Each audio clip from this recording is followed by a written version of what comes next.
I stopped expecting my parents to remember my birthday. It's strange how repetition dulls pain but never really kills it. You think that by the fifth or sixth time, the sting would fade into something manageable, a shrug, maybe even a joke. But with my parents, it became a pattern too precise to be accidental, too consistent to be excused as forgetfulness. By the time I turned 31, it had calcified into a family tradition, an unspoken ritual of absence. Every year, I'd tell myself not to care. I'd plan a quiet day, coffee from my favorite place, maybe a walk through the city, something small but peaceful. But somewhere around noon, when the silence stretched too long, that old ache would rise again, a mix of resentment and foolish hope. It's embarrassing, really, how hope can survive even when logic tells you to bury it. When I was little, I used to sit by the living room window on my birthday, the cheap paper crown from school still perched awkwardly on my head. I'd keep the lights dimmed so they could see the glow of the candle when they came home, a small beacon, a signal flare. I'd wait, watching car headlights glide past, each one a brief possibility. My mom, Linda, was usually at a charity event or a networking dinner. My dad, Charles, spent most of his nights at construction sites, chasing contracts and deadlines. I told myself they were busy building a life for all of us. But as the years passed, it became clear they weren't building anything for me. They were building their own empires, my dad's made of steel and concrete, my mom's made of polished smiles and social currency. I was more of an accessory than a priority, the quiet proof of a marriage that looked stable enough from the outside. I remember once I was 9, and my teacher asked the class to draw their family celebrating something special. I drew a table with 2 chairs and a cake, untouched, handles burning down. My parents were little stick figures in the corner walking away. When I showed it to her, she patted my head and said, "Oh, you must have a big imagination." I didn't have the heart to tell her it wasn't imagination. It was observation.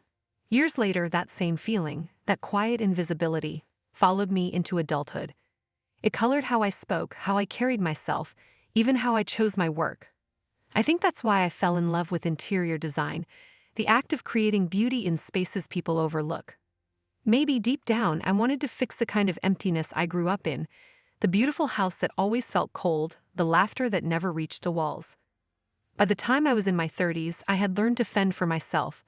I rented a small studio in the city, painted in warm tones, filled it with plants that thrived on attention, the opposite of what I'd been given. I had clients who trusted my taste, friends who sent birthday messages right at midnight, and a life that, on paper, looked whole. But every year, as my birthday approached, that same quiet anxiety returned. Not loud, not obvious, just a whisper asking, "Do they remember this time?" This year, I didn't even remind them. I told myself it didn't matter. I had work scheduled, a few meetings, and dinner plans with a friend who actually cared. I woke up early, made coffee, checked my phone. Nothing. No text from mom, no missed call from dad. Around noon, I let myself hope maybe they were planning something. Maybe a surprise. Maybe they'd learned. Instead, when I opened Instagram, there it was, a photo of them in Italy, wine glasses lifted against a perfect Tuscan sunset. The caption read, "Living our best life." I stared at it for a long time. My mother's red dress matched the color of the wine. My father's smile was relaxed, the kind of expression I'd never seen when he looked at me. I could almost hear her voice, that effortless tone she used when she was performing Joy for the World. "Charles, darling, let's take another one. Oh, this lighting is divine." That was the moment something in me cracked, not loudly but cleanly, like the sound of porcelain splitting. I laughed at first. It was ridiculous, almost funny in its predictability. 31 years of history, and they were nothing if not consistent. But the laughter twisted into something sharp and wet, and before I knew it, I was crying, not because they forgot again, but because part of me had still believed they wouldn't. When the tears stopped, the apartment felt too quiet. I could hear the hum of the refrigerator, the faint tapping of rain on the window. I looked around at the space I'd built for myself, the framed art, the soft lights, the little signs of a life I'd fought to make warm. And yet for that moment, it all felt hollow. I told myself I should be used to it by now. That adults don't need their parents to remember birthdays, but that's the thing about emotional neglect. It doesn't grow old, it just grows roots. I poured myself a glass of wine and sat on the couch, staring at their photo again. I didn't comment, didn't like it, didn't even scroll away. I just looked, memorizing the faces of two people who had everything they wanted, except, apparently, a daughter worth remembering. Then I laughed again, the kind of laughter that's not amusement but release. Because when you've been forgotten long enough, you stop waiting for apologies. You start planning for freedom. And though I didn't know it yet that day, the day they forgot me once more, was the beginning of the end of how things had always been. It started with what looked like generosity. My parents had called one Sunday morning, their voices unusually bright, layered with the kind of enthusiasm they reserved for announcements that benefited them more than anyone else. My mother led the call, as she always did.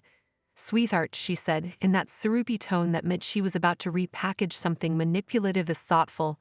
"Your father and I have been thinking about you. We want to give you something special, a fresh start." A fresh start. Those words had weight, like the promise of a door opening after years of standing in the cold. I was 31, not exactly waiting for a handout, but the idea that they had thought of me, that they wanted to do something kind, felt almost healing. She explained it quickly. They'd inherited my grandparents' old lake house, the one tucked an hour outside the city near Maplewood. I remembered it vaguely from childhood, a boxy little structure with fading glue shutters, the kind of place that smelled perpetually of cedar and dust. I'd spent a few summers there when I was little, before my grandparents passed. It wasn't luxurious, but it had warmth back then. When my mother said they wanted to give it to me, I was stunned. My first thought was that maybe, after all these years, they were trying to make things right. Maybe they were finally acknowledging that I'd built my own life, that I wasn't a disappointment after all. I should have known better. When I first drove out to see it, I remember how the road narrowed into a winding path framed by trees shedding their leaves, and how the lake shimmered like glass under the pale afternoon sun. The house looked smaller than I remembered, weary, neglected. Paint peeled in long, curling strips. The porch sagged slightly, and the steps groaned under my weight. The windows were clouded, as if they hadn't seen light in years. Yet there was something gentle about it, something that whispered potential. I saw what it could be, not what it was. That was always my problem. I saw potential in everything, even in people who never deserved it. Inside, the air was stale but familiar. My grandmother's floral wallpaper still clung stubbornly to the walls in the hallway, though it had begun to yellow and bubble at the edges. I ran my hand over it, tracing the faded roses. For a second, I felt something close to belonging, a flicker of childhood safety I hadn't felt in years. I thought maybe this was what my mother meant by fresh start. Maybe this was how she was trying to reconnect us, through something old made new. But then the paperwork arrived. I was sitting at my kitchen table, flipping through the documents they'd sent, and it took less than a minute to realize the truth. The deed wasn't in my name.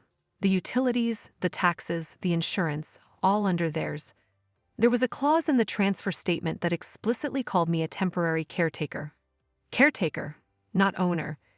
I remember feeling that familiar hollow burn in my chest, the kind that comes from disappointment too old to cry over. It wasn't a gift. It was an assignment. They wanted me to work for them again, to make something beautiful out of something broken, while they stood on the sidelines, taking credit for the transformation. My mother called the next day, her voice casual. "So have you seen it yet? Isn't it adorable? We thought it'd be perfect for you to practice your design skills on." That's when I understood. It was never about giving me anything. It was about using me. Again. I didn't argue. I didn't have the energy. Instead I said, "Yeah, it's got potential," and she sounded pleased, like she'd expected no less. For the next few months, I poured myself into that house.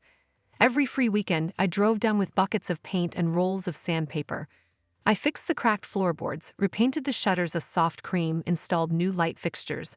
I ripped out the old carpet myself, sneezing through dust and decades of mildew, and replaced it with honey-toned wood that made the sunlight dance across the living room.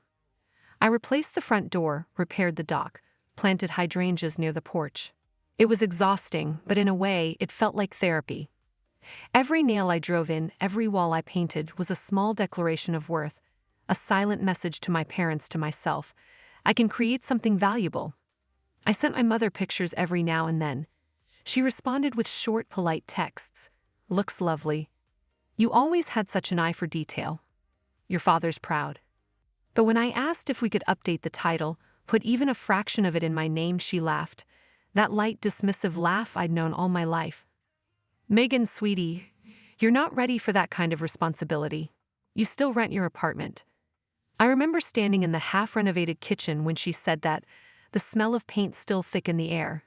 I stared at the phone, her voice echoing in my ear, and all I could think was, still rent my apartment? As if owning something was the measure of being worthy. As if I hadn't been carrying responsibilities my whole life, just never the ones she valued. That night, I drove back to the lake house. It was dusk, and the sky was melting into shades of violet and gold. I stood outside, watching the windows glow softly with the light I'd installed, and it hit me like a quiet truth. This place was a mirror of my entire relationship with them. I built, they benefited. I repaired, they claimed ownership. I gave, they took. The lake was perfectly still that night, so still that my reflection rippled back at me. Tired eyes, paint-stained hands, a hollow sort of peace. I realized then that no matter how beautiful I made that house, it would never be mine. Just like love with them never really was. The final straw came 2 weeks after my forgotten birthday. It wasn't a dramatic moment, not at first. No shouting, no confrontation.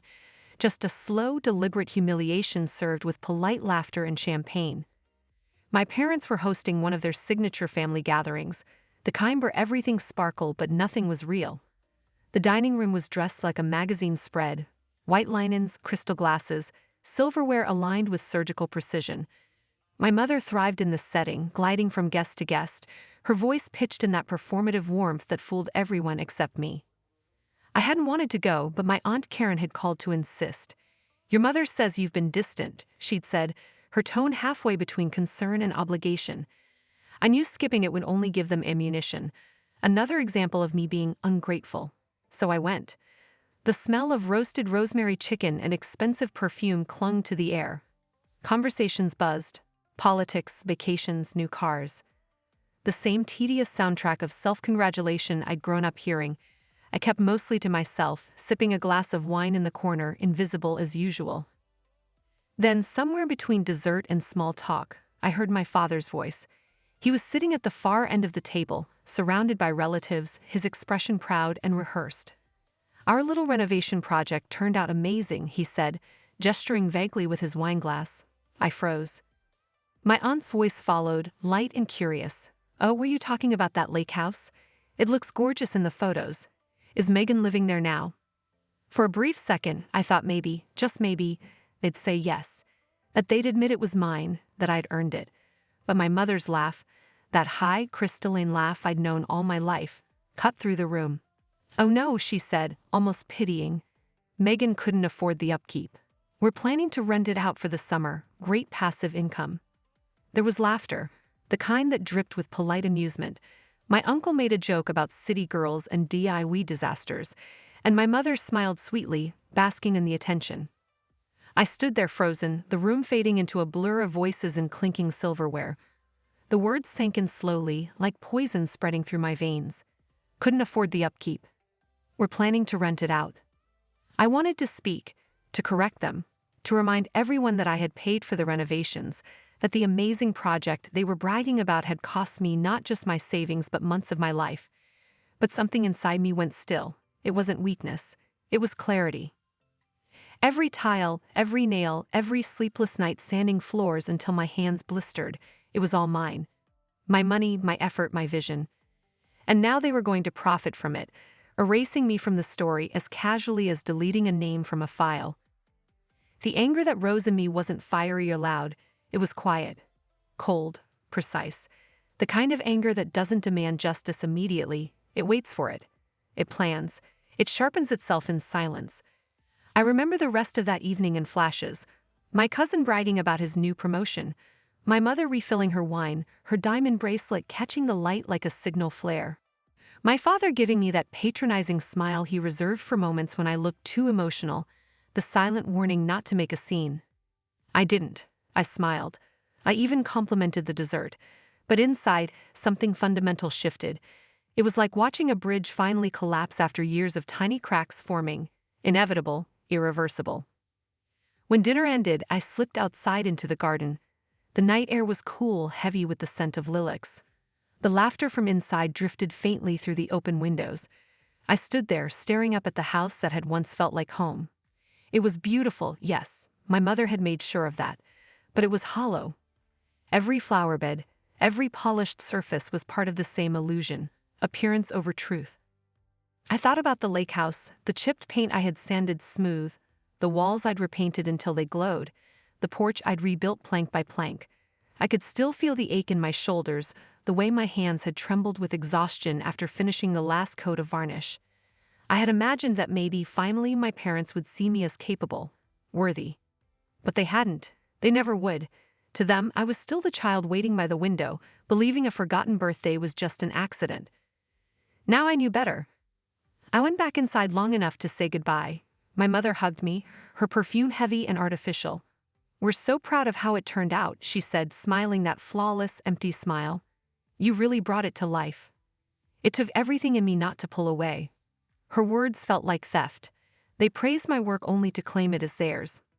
On the drive home, I didn't cry. I didn't scream. I just drove in silence, my headlights cutting through the dark road. The moon hung low over the trees, reflecting off my windshield like an unblinking eye. I replayed every word from that dinner until they burned themselves into my memory. That night, I didn't sleep. I sat by my apartment window, the city humming faintly outside, and thought about the years I had spent trying to earn their love through usefulness. Every achievement I'd shared with them had been dismissed, minimized, or repurposed into something that reflected their own success. But this time was different. This time they had crossed into something tangible, something that belonged to me in every way that mattered. My anger solidified into resolve.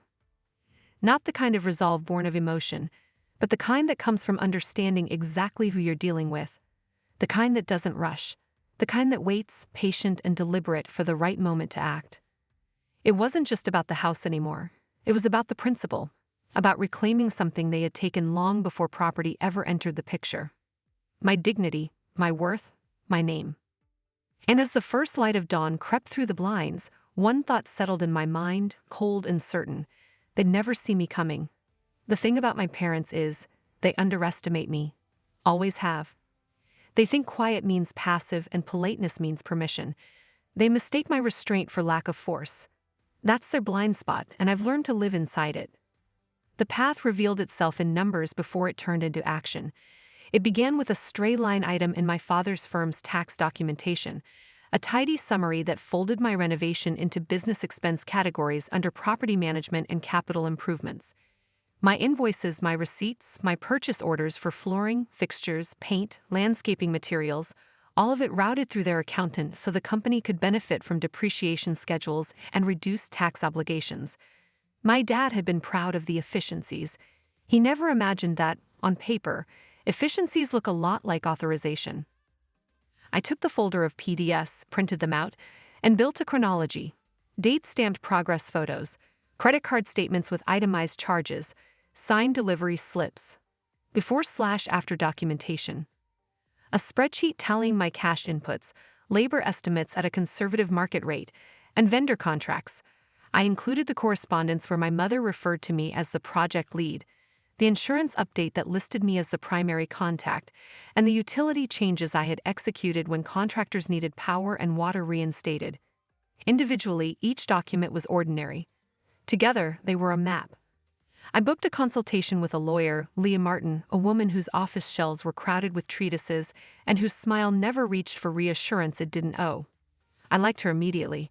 She asked concise questions and listened for the holes in my story. There weren't any. Leah explained the options with crisp edges. First, the obvious. The record showed I'd financed and managed capital improvements that materially increased the property's value. The paper trail ran through my father's business, which had reflected the arrangement as management. Second, equitable principles. Courts don't smile on people who solicit labor and funds from a family member, then shut them out of the benefit.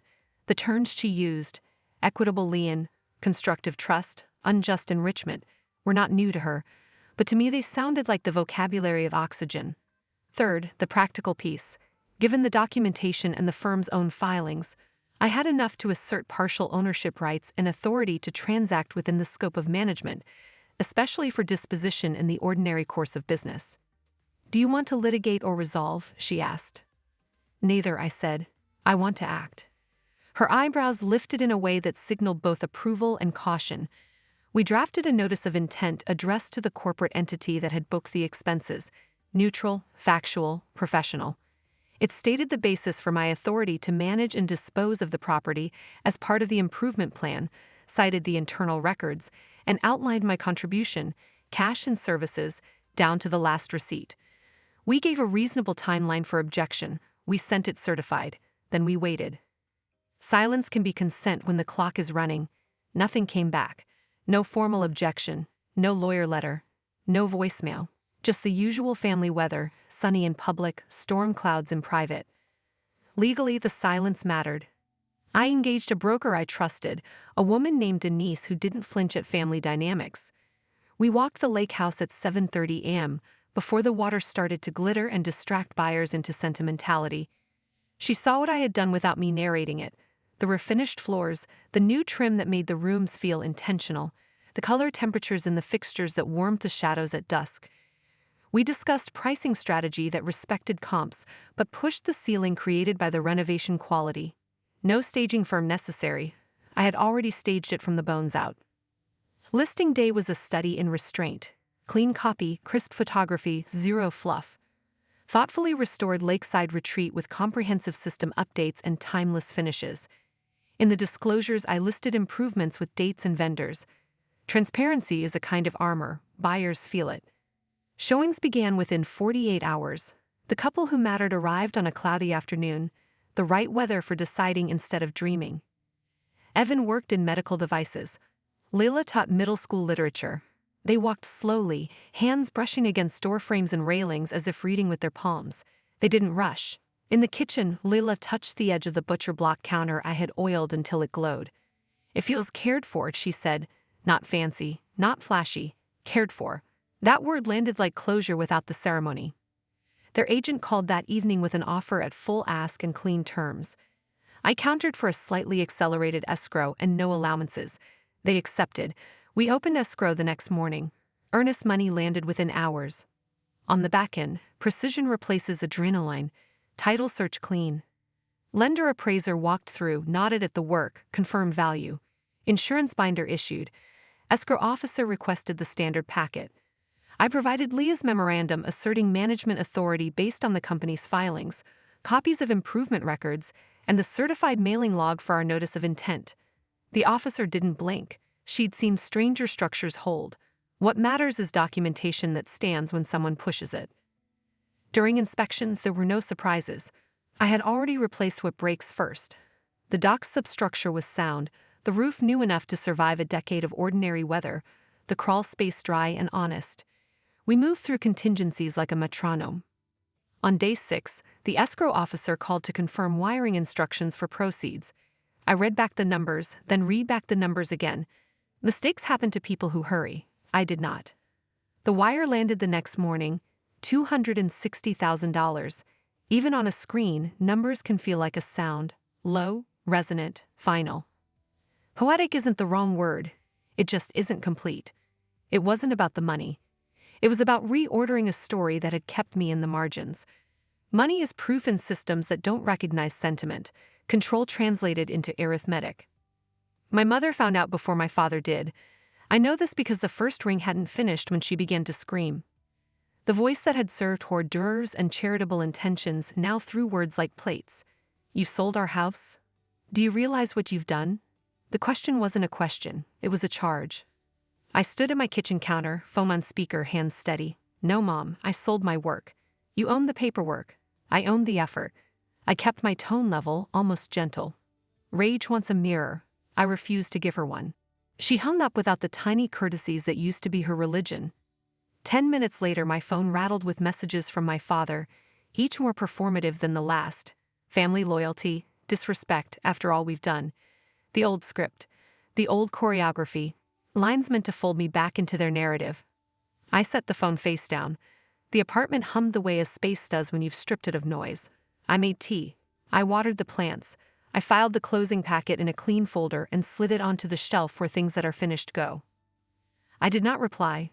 Weeks later, I drove out to the lake one last time, the road remembering me the way old habits do. Every turn already mapped into my hands, every dip and rise tugging at the body before the eyes acknowledge it. The weather had settled into that early evening clarity that makes colors feel like facts.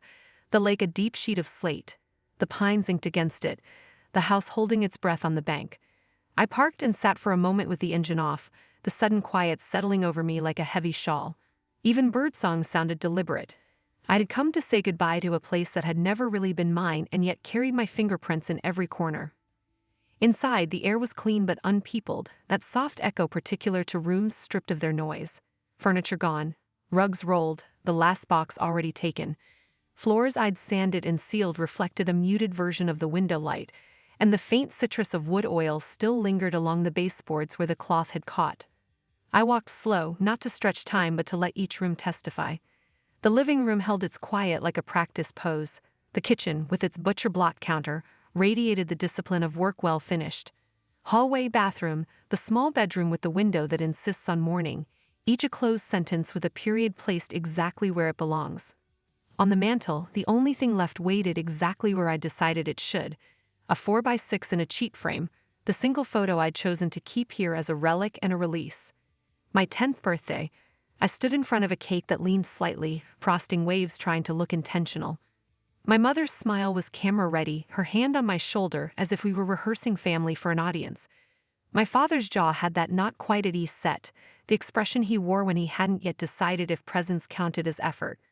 But the girl, that small, stubborn version of me, was looking not at the camera but at the two of them. Hope recorded its own evidence in the tilt of her head. There it was, the last year they had remembered without prompting. After that, the candlelight became self-serve.